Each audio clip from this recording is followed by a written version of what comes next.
Olha, muito bom que você traz, justamente por isso, porque precisa ocupar, precisa ir, precisa participar, até mesmo para que os lugares, os ambientes, cinemas, teatros, shows, precisam saber que existe esse público, que existe essa demanda e que tem que adaptar. Isso. Justamente porque muitas vezes pode acontecer, a gente não adapta porque nunca vem.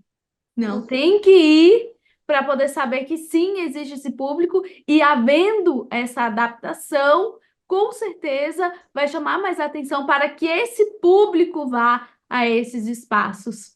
Muita Isso. gratidão, Maria, por todas essas informações. E aí, agora eu vou pedir para a gente ter um olhar para o outro lado, por exemplo, para nós que não temos, pelo menos aparentemente, alguma deficiência.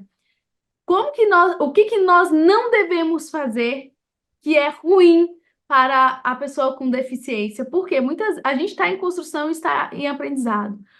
Uhum. Muitas vezes a gente pode fazer alguma coisa que não é por preconceito, mas por uma construção social, como você falou, aquelas pessoas talvez que falavam assim, quero ser atendida por aquela pessoa que puxa a perna.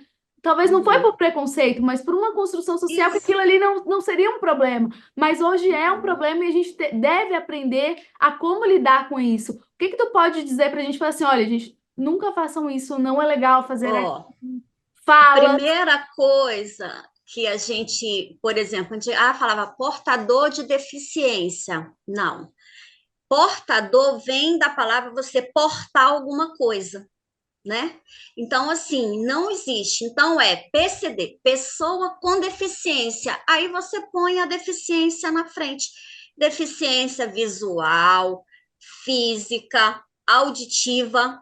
Então, é PCD, ou pessoa com deficiência, porque a nossa deficiência, nós não somos doentes, nós temos uma condição, né? E cada um se adapta naquela que vai da sua, que é física, do auditivo. O auditivo, às vezes, muitas vezes a gente olha, mas não vê. Mas a gente, essa é uma simples questão que quebra. Você precisa de ajuda? A primeira coisa, você precisa de ajuda, porque muitas vezes você olha, já tem aquele, vou ajudar, coitado. Não, a primeira coisa, você tem que saber se a pessoa quer, porque às vezes ela já é independente, ela não precisa. E se ela precisar, ela vai dizer: não, eu preciso de ajuda, entendeu? Então, sim, a primeira coisa é você olhar como que ser igual a você, só que tem uma condição, e você só faz uma simples pergunta: você precisa de alguma ajuda? Posso te ajudar em alguma coisa? Que aí, pronto, você já está ajudando e muito. Entendeu?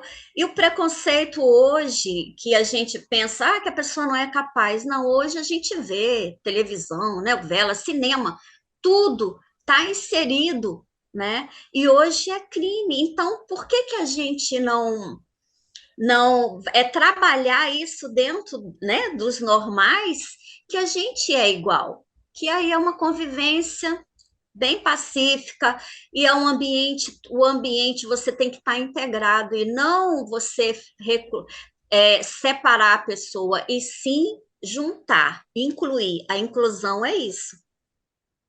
É muito bom tu trazer isso, Maria Lúcia, essa questão da independência da pessoa com deficiência, porque a Monja Coen, eu vi numa palestra dela, ela contando que ela disse que um dia acordou querendo ser boazinha. E aí ela disse que viu uma pessoa na cadeira de rodas e falou assim: vou ser boa, vou ajudar aquela pessoa a atravessar a rua com a cadeira de rodas. E quando ela chegou perto da pessoa que ela, não, vou te ajudar, e foi empurrando ela assim, disse que a pessoa com deficiência virou para ela e falou assim: não faça isso. Sabe quanto tempo eu demorei para ser independente e não precisar de uma pessoa empurrar É, a minha cadeira? Então tem isso que você está falando. E eu lembrei dessa história dela que ela falou. Então, assim, tem que tomar muito cuidado com essa questão de querer sempre ajudar. Tem que saber se a pessoa precisa isso. e se quer a ajuda, né? Porque muitas vezes Uhum. vai muito da gente de querer ajudar, mas não necessariamente a gente entende o outro se o outro quer Que a ajudar, pessoa queira. porque a pessoa precisa querer, né? É. E isso foi muito engraçado quando tu trouxe isso.